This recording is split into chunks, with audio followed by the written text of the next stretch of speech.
കർപ്പൂരി ഠാക്കൂറിന് ഭാരതരത്ന നൽകിയതിൽ മോദി സർക്കാരിന് അഭിനന്ദനമെന്ന് ബീഹാർ മുഖ്യമന്ത്രി നിതീഷ് കുമാർ. കർപ്പൂരി ഠാക്കൂർ മുന്നോട്ടുവച്ച സാമൂഹ്യ നീതിക്ക് വേണ്ടിയാണ് രാഹുലിന്റെ ഭാരത് ജോഡോ ന്യായ് യാത്രയെന്ന് കോൺഗ്രസ് നേതാവ് ജയറാം രമേശ് അഭിപ്രായപ്പെട്ടു.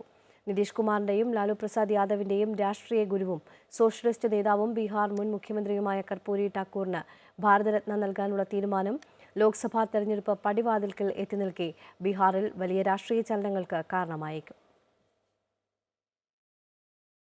കർപ്പൂരി ഠാക്കൂറിന് ഭാരതരത്ന നൽകുമ്പോൾ അത് ബീഹാർ രാഷ്ട്രീയത്തിൽ വലിയ ചർച്ചയായി മാറുകയാണ്. 2007 മുതൽ 2013 വരെ കർപ്പൂരി ഠാക്കൂറിന് ഭാരതരത്ന നൽകണമെന്നാവശ്യപ്പെട്ടിരുന്ന കാര്യം ബീഹാർ മുഖ്യമന്ത്രി നിതീഷ് കുമാർ ചൂണ്ടിക്കാട്ടി. ഇപ്പോൾ ആ ആവശ്യം അംഗീകരിച്ചതിൽ കേന്ദ്ര സർക്കാരിനെയും പ്രധാനമന്ത്രി നരേന്ദ്രമോദിയെയും അഭിനന്ദിക്കുന്നു എന്നും നിതീഷ് കുമാർ കൂട്ടിച്ചേർത്തു. कि भाई जननायक कर्पूरी ठाकुर जी का भारत रत्न प्रदान किया जाए, अभी लोग नहीं करते थे लेकिन कल कर दिया है, तो मुझे खुशी है. मैं इसके लिए केंद्र सरकार को और प्रधानमंत्री जी को भी मैं बधाई देता हूं कि उन्होंने स्वीकार कर लिया. അതേസമയം കർപ്പൂരി ഠാക്കൂറിന് ഭാരതരത്ന പ്രഖ്യാപനത്തെ സ്വാഗതം ചെയ്ത് കോൺഗ്രസ് രംഗത്ത് വന്നു. കർപ്പൂരി ഠാക്കൂർ മുന്നോട്ട് വെച്ച സാമൂഹിക നീതിക്ക് വേണ്ടിയാണ് രാഹുലിന്റെ ഭാരത് ജോഡോ ന്യായ് യാത്ര എന്ന് ജയറാം രമേശ് എക്സിൽ കുറിച്ചു.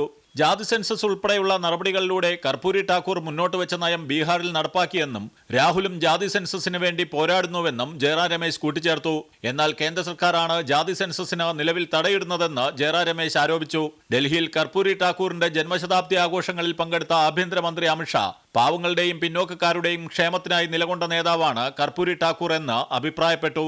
ठाकुर जी के जीवन में 1924 से लेकर अंतिम सांस तक हर पल उनके जीवन का हर क्षण गरीबों और पिछड़ों के कल्याण में लगा रहा.